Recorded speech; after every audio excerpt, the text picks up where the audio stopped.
Bonjour tout le monde et bienvenue dans ce 82e épisode de l'ESC Made in France.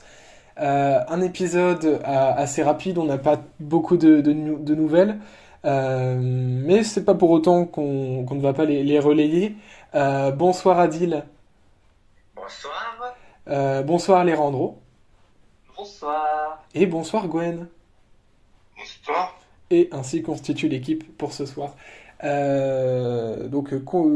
Commençons sans plus tarder. On va commencer avec un hommage, celui pour Kornilije Kovač, qui était un chanteur serbe qui avait représenté la Yougoslavie en 1974 avec le titre Generacija 42.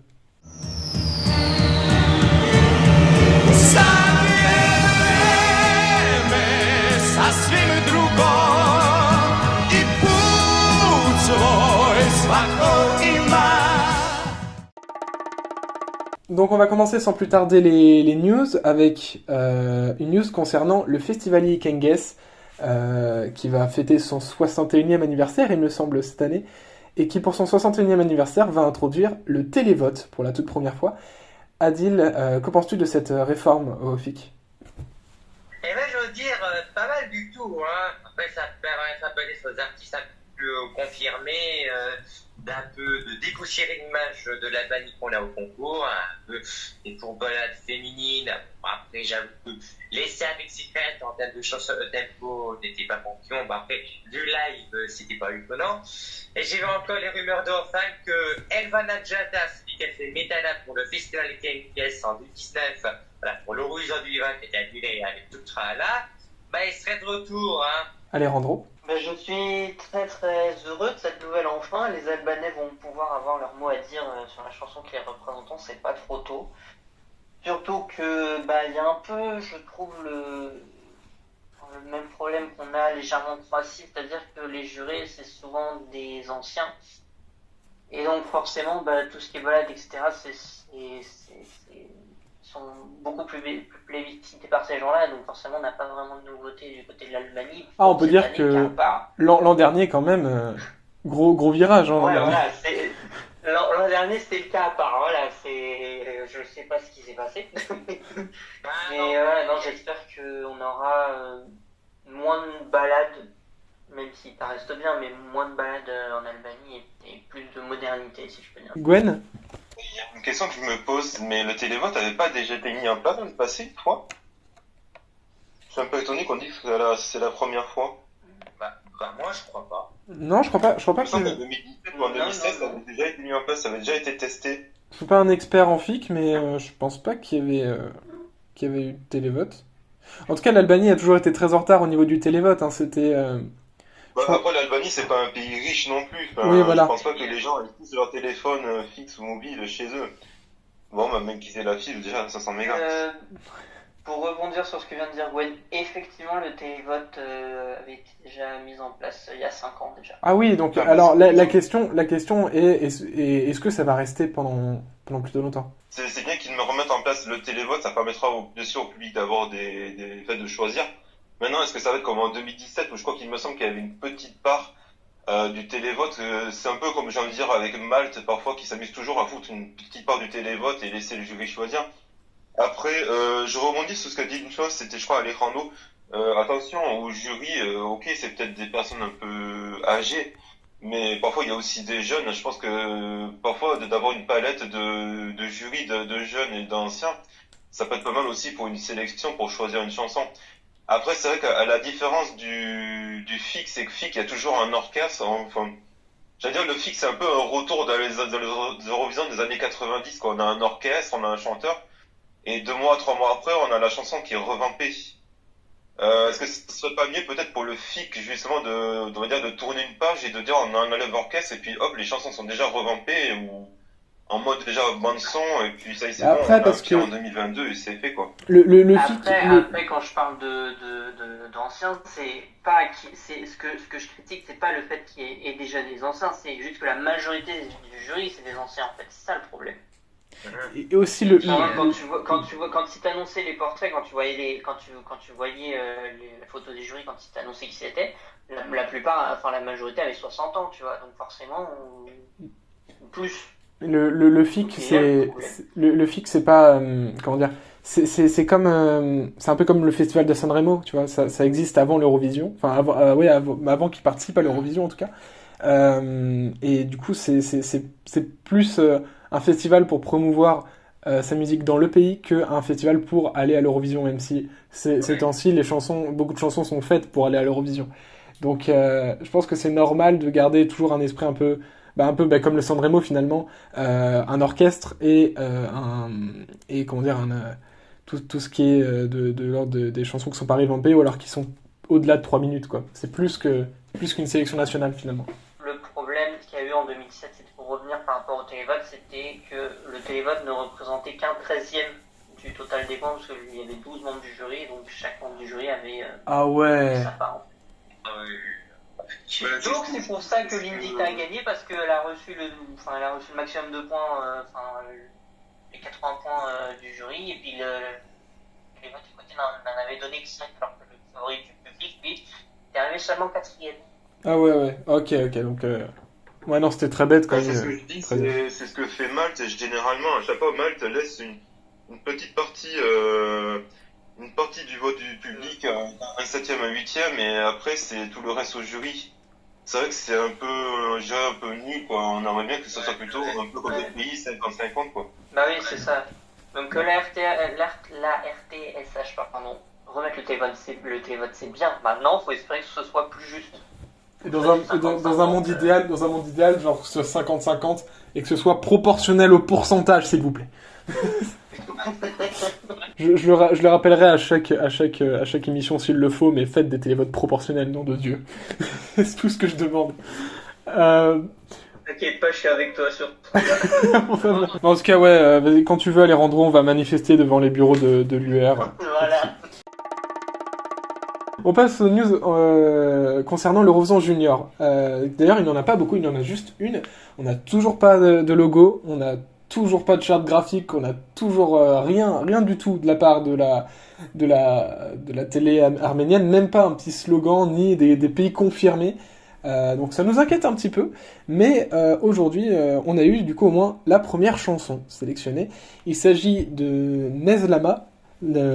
Nezlamna, chantée par Zlata Dzyniuka, qui a gagné du coup la sélection ukrainienne qui a été fort sympathique, constituée de 5 chansons. Alors Adil, que penses-tu de ce choix? Alors, avant toute chose, bon, évidemment, j'ai eu un peu la peine d'écouter un peu les chansons du Junior. Bon, j'avais loupé un petit récap, jeter un œil sur des récaps. Et évidemment, je comprends pourquoi la chanson de DJPK fait apprécier de leurs fans. Sauf que manque de bol, avec Zlata, ils sont finis à égalité avec 9 points.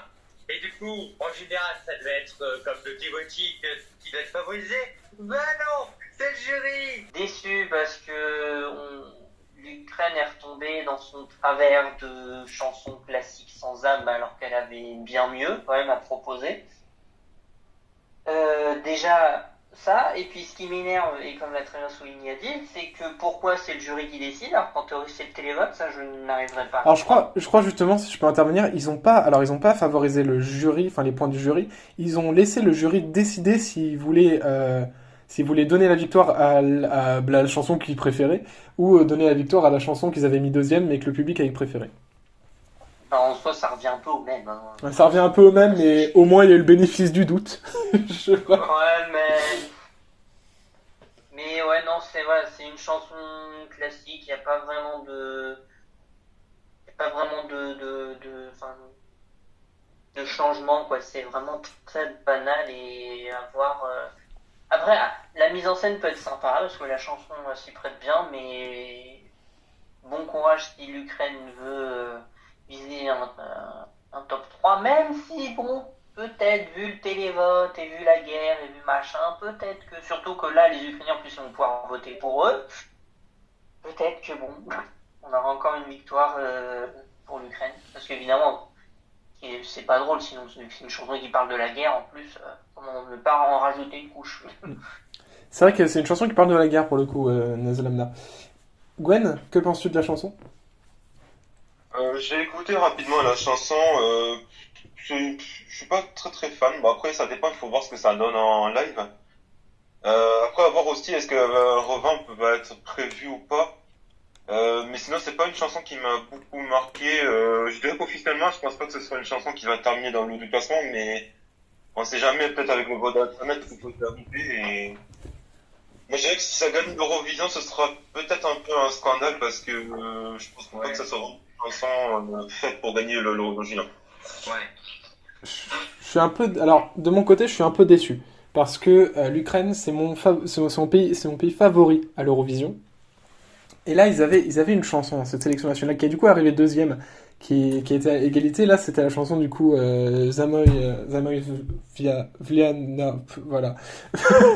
Ils avaient du coup cette chanson euh, qui était vraiment, pour moi, excellente. Genre, elle est originale, elle est folklorique, elle est moderne. Elle est électro, tu vois, il y a un petit peu des influences, on ressent un petit peu les influences, il y a du slam dedans en plus. Et on ressent les influences un petit peu Alina Pache, un petit peu Goei et tout, tu vois, vraiment ce qui a fait la gloire de l'Ukraine à l'Eurovision. Et ils nous prennent ça. Alors, la chanson n'est pas mauvaise, hein, Nazlamna, c'est pas une chanson mauvaise, mais enfin, je la trouve juste assez oubliable. Et vraiment, genre, bah elle se démarque pas, j'ai l'impression. Et après, il faudrait regarder les paroles, parce que du coup, apparemment, les paroles sont très belles. Euh, et après, est-ce que ça vaudra le coup? Je sais pas. En tout cas, je suis un peu déçu parce que l'Ukraine est quand même était première, je crois, de mon top depuis longtemps à l'Eurovision Junior. Alors, elle n'était pas première l'an dernier, mais elle était dans mon top 3 donc presque. Mais du coup, là, je pense que ça va être un petit peu. Je suis un peu déçu d'être déçu par ce pays, finalement. Et du coup, je vous relais l'avis d'Alexandre, qui est un avis beaucoup plus tranché, hein, beaucoup plus.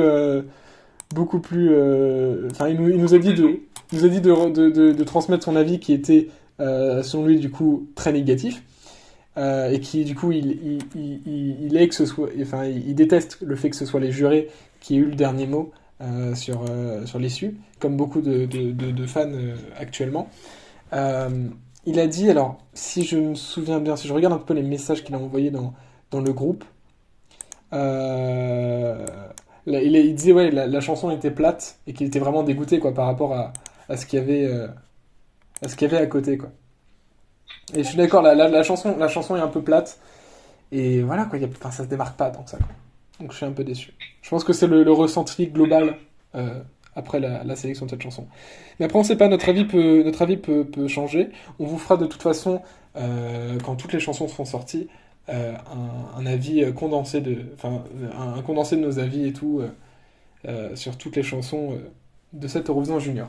Surtout, oui, nos avis peuvent changer, mais Oui, surtout, c'est qu'on a une chanson sur les 17 annoncées pour oui. l'instant, donc Et ça se trouve, c'est un c'était peu la ce que je veux meilleure. dire, quoi. Ça se trouve, c'était la meilleure. Peut-être, Évidemment, ouais, pour Après, l'instant, elle gagne le concours. Hein.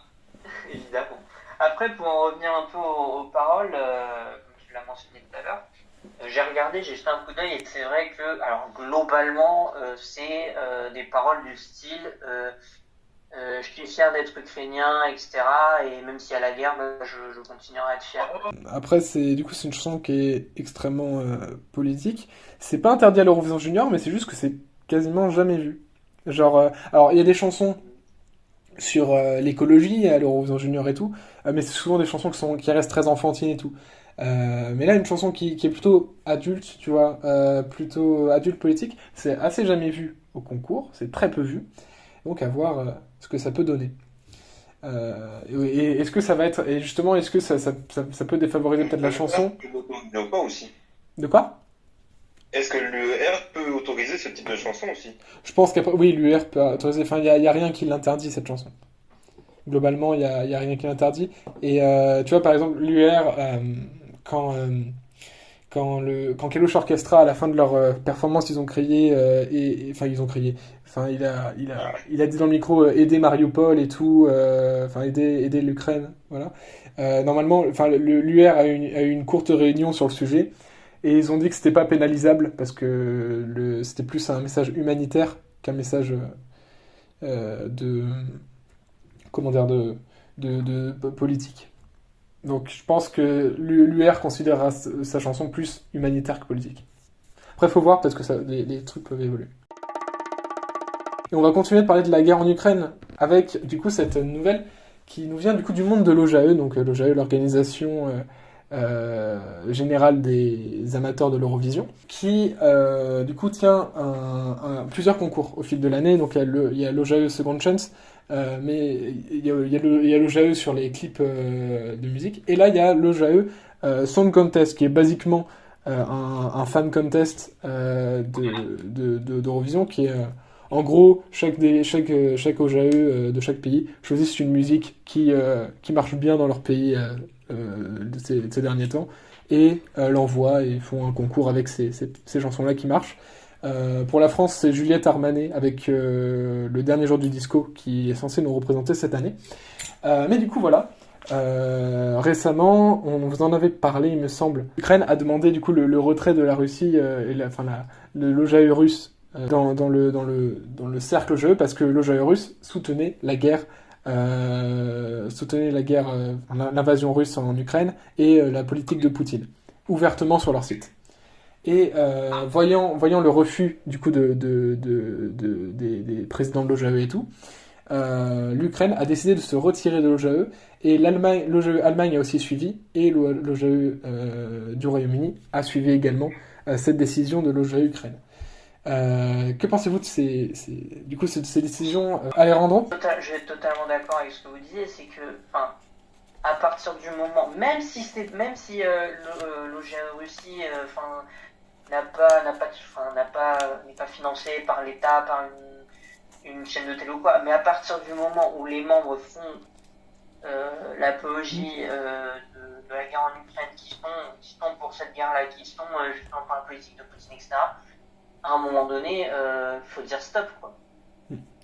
Oui, c'est ça. Et je comprends totalement la réaction de l'OJAE Ukraine-Allemagne et ceux de l'OJAE Ukraine-Allemagne et Royaume-Uni se sont barrés justement parce que c'était contraire justement à ce souhait de l'OJAE que on reste quand même il faut quand même rester dans un côté un minimum humain.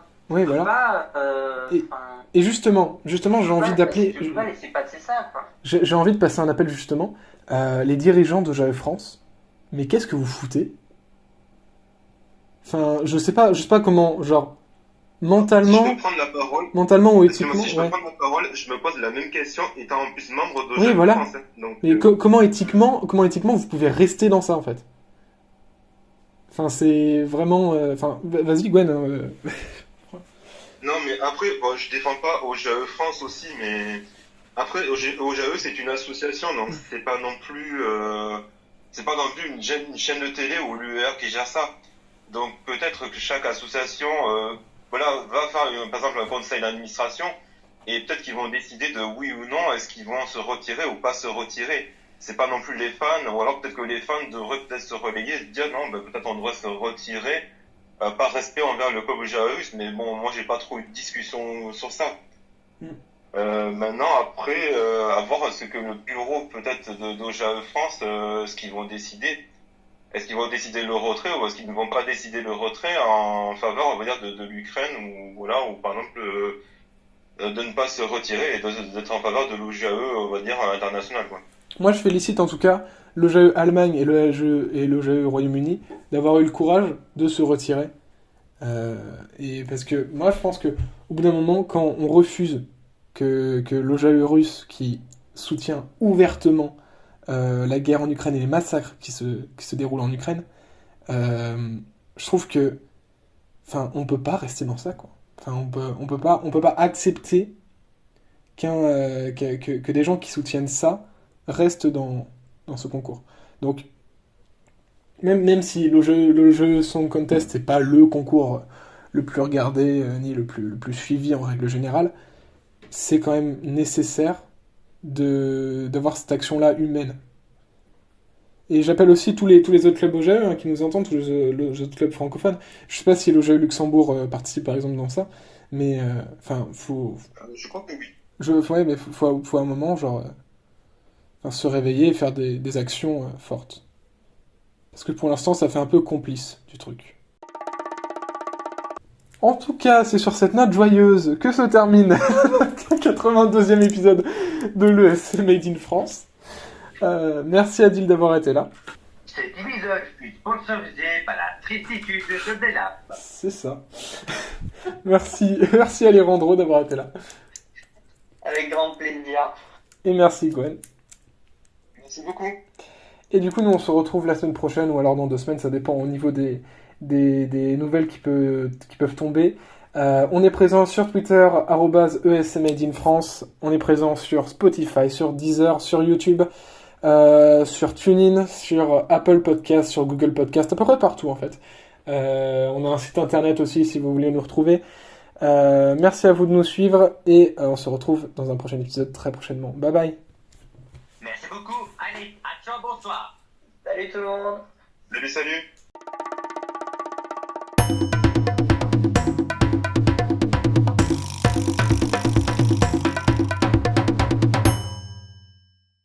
Voilà, et ben moi je vais me faire des amis à l'OJAE.